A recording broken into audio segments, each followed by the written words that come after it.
এই রেসিপিটা যখন আপনারা দেখতে এসছেন তার মানে আপনারা নিশ্চয়ই আগে থেকে তেলকই রান্না করেছেন, তবে একটু ভিন্ন স্বাদের কই মাছ রান্নার রেসিপি খুঁজছেন। এখানে একটু অন্যরকম উপকরণ ব্যবহার করে কই মাছ রান্না করা হয়েছে। আশা করি আপনাদের এই রেসিপিটা খুবই পছন্দ হবে। দেখে নেওয়া যাক তেলকই এই রেসিপি। এখানে আমি 500 গ্রাম কই মাছ নিয়ে নিয়েছি। 500 গ্রাম কই মাছ নিয়ে প্রথমে এর মধ্যে 1 চামচ হলুদ, স্বাদমতো নুন দিয়ে ভালো করে মাছগুলোর সাথে মিশিয়ে নিতে হবে। আপনারা চাইলে এখানে লেবুর রসও দিতে পারেন। নুন হলুদ মাখিয়ে নিয়ে মাছগুলোকে 15 থেকে 20 মিনিটের জন্য আমি সাইডে রেখে দেব। কই মাছের বিভিন্ন রকম রেসিপি হয়, এটা আলু ফুলকপি জিরে আদা বাটা দিয়েও করা যায়, আবার তেলকইও করা যায়। আজকে আমি আপনাদের তেলকই করে দেখাচ্ছি। এবার কড়াইয়ে 50 মিলিলিটার সর্ষের তেল দিয়ে তেলটা মাঝারি গরম করে নিতে হবে এবং কই মাছগুলোকে ভালো করে ভেজে নিতে হবে। মাছগুলো ভাজার সময় তেলটা খুব গরম না করে মাঝারি গরম তেলেই দিয়ে দিতে হবে এবং মাছগুলো কিন্তু খুব কড়া ভাজা চলবে না। এতে মাছগুলো ঝোলে দিলে মাছের মধ্যে একদম মশলা ঢুকবে না এবং খেতেও ভালো হবে না। কই মাছগুলো তেলে দেওয়ার পর আমি ফ্লেমটা একদম লো করে দিলাম এবং লো ফ্লেমেই কই মাছগুলোকে ভাজলাম। কই মাছগুলো দেখবেন যখনই তেলে দেবেন তখন মাছগুলো কিছুটা গুটিয়ে যাবে, যেহেতু মাছগুলো একদম টাটকা এবং জ্যান্ত থাকে। সেজন্য লো ফ্লেমে ভাজলে মাছগুলোকে এপিটোপিট যখন করবেন মাছগুলো সমানভাবে ভাজা হবে, কোনো অংশটা পুড়ে যাবে না। এবার মাছগুলো একটা পিঠ ভাজা হয়ে গেলে আমি উল্টে দিয়ে অপর পিঠটা আমি ভাজতে শুরু করে দেব।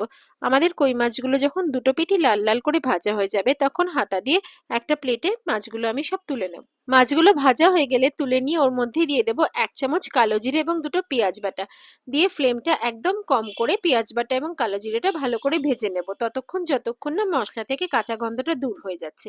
এবার 3 থেকে 4 মিনিট ভাজার পর এর মধ্যে আমি কিছু মশলা দিয়ে দেব, যেরকম স্বাদ মতো নুন, হাফ চামচ হলুদ গুঁড়ো, কাঁচা লঙ্কা বাটা দিয়ে এগুলো সবকিছু আবার ভালো মতো মিশিয়ে নেব এবং নেড়ে নেব, যাতে মশলার সাথে সমস্ত কিছু একসাথে ভালো মতো মিশে যায়।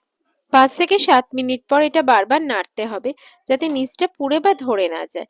পেঁয়াজ বাটা এবং কালো জিরে যেটা আমাদের দেওয়া হয়েছে এবং মশলাগুলো যেটা দিচ্ছি সেটার কাঁচা গন্ধটা যতক্ষণ না দূর হয় এবং কালারটা যতক্ষণ না ব্রাউন হয়ে যায় আমাদের সেটা ততক্ষণ কুক করতে হবে। মশলাটা 50% ভাজা হয়ে গেলে এর মধ্যে দিয়ে দেব কেটে রাখা স্লাইস করা টমেটো দিয়ে ঢাকা দিয়ে দেবো, যাতে টমেটোগুলো ভালো মতো গলে যায়।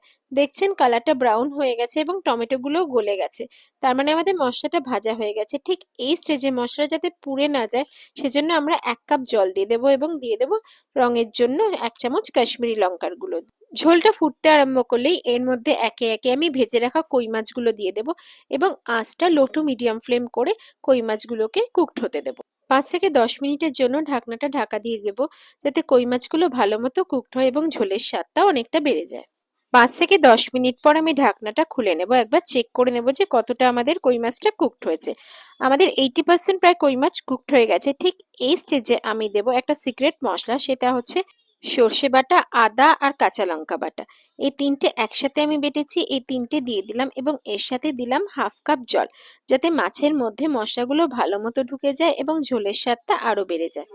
এটা ভালো মতো নেড়েচেড়ে নিলাম এবং জোর আঁচ করে এটা 10 থেকে 15 মিনিটের জন্য আমি ফুটতে দিলাম। সব শেষে ভালো স্বাদ ও গন্ধের জন্য আমি দিয়ে দিলাম কিছুটা ধনেপাতা কুচি এবং চেরা কাঁচা লঙ্কা। চেরা কাঁচা লঙ্কা এবং ধনেপাতা কুচি দেওয়ার পর যেহেতু অনেকটাই জোর আছে এটা ফুটছিল, আমি আঁচটা লো ফ্লেমে করে দিয়েছি এবং আরো 5 থেকে 7 মিনিটের জন্য এটাকে আমি ফুটিয়ে নিয়েছি। আপনারা দেখতে পাচ্ছেন তেলকই আমাদের পরিবেশনের জন্য রেডি হয়ে গেছে। গরম ভাতের সাথে এটা খেলে একেবারে জমে যাবে, এটুকু গ্যারেন্টি দিলাম। সবশেষে এটাকে আমি নামিয়ে নেব 2 থেকে 3 চামচ কাঁচা সর্ষের তেল দিয়ে। শীতকালে এই রেসিপিটা আমাদের বাঙালির ঘরে প্রায়ই হয়ে থাকে, তাই না?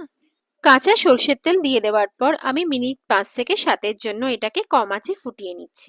যদি এই তেলকই রেসিপিটা আপনাদের ভালো লেগে থাকে তাহলে লাইক, কমেন্ট ও শেয়ার করতে ভুলবেন না।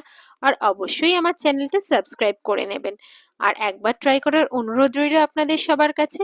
আবার দেখা হবে পরের ভিডিওতে নতুন কোনো রেসিপি নিয়ে। ধন্যবাদ।